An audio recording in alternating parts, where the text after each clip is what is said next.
y va como desmenuzando la vida cotidiana. La música es un mensaje que por sus formas puede ir a lo más profundo de nuestro cerebro. Se va convirtiendo en una forma de comunicar más efectiva que incluso las convencionales. Como objeto de un estudio de la psicología, nos encontramos con un reconocido experto en el estudio de la música y de sus efectos en el comportamiento de la gente. Con nosotros, Luis Armando Rivera. Bienvenido a LDL. Aplausos y todo. Claro que sí, de verdad que es un tema muy interesante, sobre todo porque la música en el modelado de la actitud violenta que se ha manifestado en nuestra sociedad y ha desarrollado a raíz de esto, incluso la violencia. Científicamente esto está avalado y comprobado. Sí, hay muchísimos estudios que hablan sobre la influencia directa que tiene la música en el comportamiento. Así, me acuerdo de uno que vi como del 2010 que ponían un grupo de adolescentes a escuchar música de tres tipos. Música cuyas letras habían sido catalogadas como positiva, como por ejemplo Heal the World de Michael Jackson.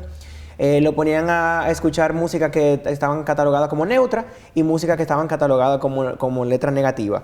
Y después de que ellos estuvieron condicionados, obviamente, escuchando esa música por un tiempecito, el investigador accidentalmente se le cae un estuche lleno de lápices y todos los lápices se caen en el suelo. Y se vio que el grupo que escuchó la música negativa fue el grupo de menor personas que fueron a ayudar. Y el grupo, obviamente, de música positiva y neutra tuvieron mayor cantidad de personas que ayudaron. ¿Qué quiere decir eso? Bueno, la música tiene un efecto a veces un poquito más permanente que otros en el comportamiento. Te hace en un momento empatizar con lo que tú estás escuchando en algún nivel y eso cambia algo de tu percepción de lo que está sucediendo. Y por eso es súper importante el tema. Creo que ahora se ha hablado bastante en los últimos 5 o 6 años sobre cómo ha salido la música urbana y el dembow y todo eso. Y la temática que se trata precisamente es violencia o violencia de género o que es una realidad realmente. Haciendo, ¿verdad? Vamos por capítulo para poderlo ir desmenuzando porque como te dije al inicio me parece muy interesante el tema. ¿Influye momentáneamente en el estado anímico o influye la música a largo plazo para crear conductas violentas en un ser humano? Las dos, porque yo encuentro que, como bien ese estudio señala, eso sucede en un momento aislado e incluso se le hace una pregunta de seguimiento, le preguntan a las personas que si querían participar en otro estudio y se vio que, de nuevo, las personas que escucharon la música negativa tenían menos respuestas positivas a eso, o sea, ellos tenían un poquitico menos de empatía y creo que la parte permanente tiene que ver con cómo nos desensibiliza ese tipo de música. Nosotros creo que lo que se escuchaba como vulgar en los años 80 y 90 ya ahora es pasajero, ya es algo como normal. Cotidiano, normal.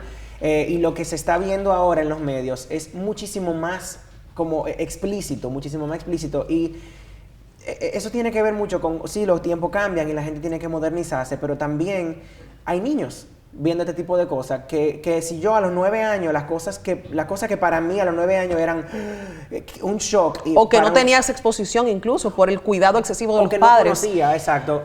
Ahora se encuentra que niños de 8 y 9 años saben muchísimo más que quizá lo de mi generación.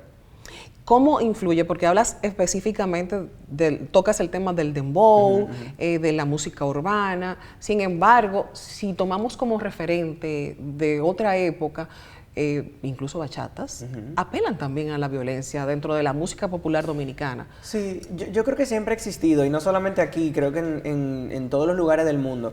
Y yo no soy muy partidario de que se censuren las cosas, porque a pesar del hecho de que sí, las canciones tienen un efecto directo en nuestro comportamiento y muchísimas otras cosas más, creo que la música urbana está contando una historia, está contando una realidad de la que nosotros quizá antes no estábamos conscientes de lo que está sucediendo en los barrios y todo eso.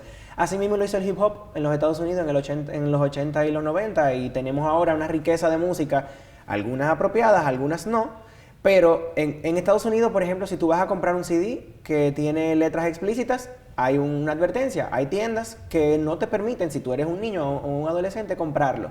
Y creo que eso es algo de lo que hace falta. Creo que hace falta un poquito como de involucramiento de los padres y de los medios, cuidar los horarios en los que se ponen este tipo de música, porque realmente la exposición es enorme. Y más que tenemos acceso a todo. Ya. Bueno, acabas de decir algo sumamente importante.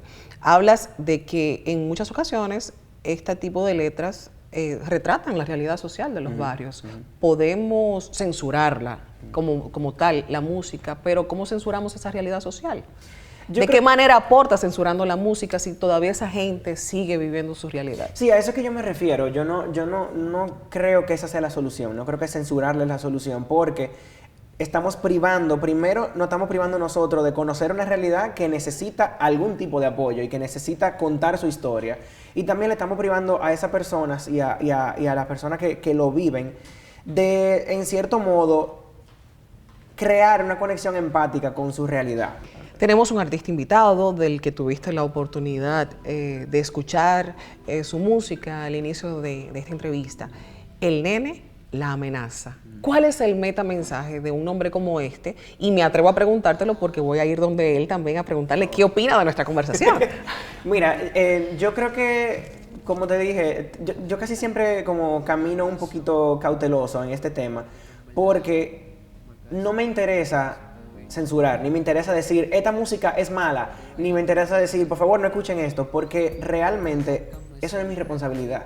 Mi responsabilidad es hablar sobre cuáles estudios dicen qué sobre la música y cómo la música influye en nosotros. La música es el único estímulo que abarca la mayoría del cerebro al mismo tiempo cuando la estamos escuchando o la estamos tocando, y es el único estímulo del mundo que tiene acceso al sistema límbico, donde están las memorias y las emociones, por lo que ese señor tiene una herramienta tremenda de poder, y que nosotros lo hemos hablado, siempre se ha hablado, que la música es muy chula, pero ahora hay tantos estudios que avalan que la música tiene un efecto profundo en nosotros, en las memorias, las emociones, el comportamiento. Y sí, él puede venir y hacer toda su historia, y creo que la música tiene también sus contextos. La música que tú escuchas en una fiesta, en una juntadera, y cuando tú estás con los panas, no es la misma música que tú escuchas al camino para el trabajo, o con tu familia, o con tus hijos en el carro. ¿Qué música tú escuchas? De todo. Yo tengo que escuchar de todo, porque mis pacientes, en la musicoterapia siempre se utiliza la música preferida por el paciente, o casi siempre, por así decirlo. Y yo tengo que saber un poquito de cada cosa. Cuando yo vivía en Orlando tenía que hasta rapear, porque me tocaban muchos pacienticos en el hospital, que eso es lo que les gustaba.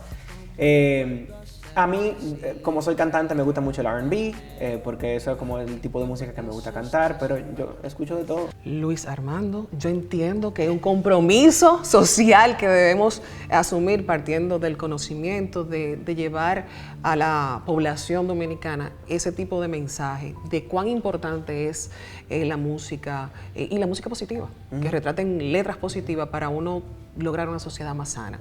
¿Algún mensaje, alguna acotación, algo que podamos hacer también para contribuir a esa sociedad? Sí, yo creo que sí. Yo creo que los padres, principalmente, siempre pienso en eso porque trabajo tanto con niños, creo que los padres tienen una cuota de responsabilidad importante.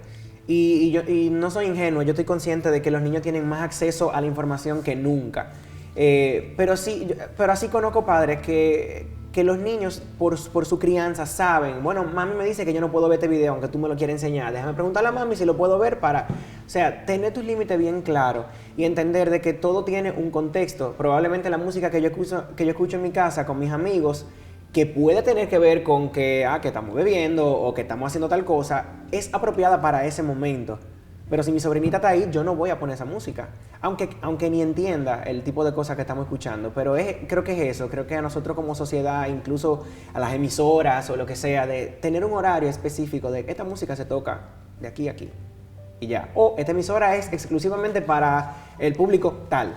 Y que los padres de alguna manera tengan involucramiento y alguna manera de controlar eso. Gracias. Gracias a ti por este conocimiento. A ustedes espero que les llegue este mensaje.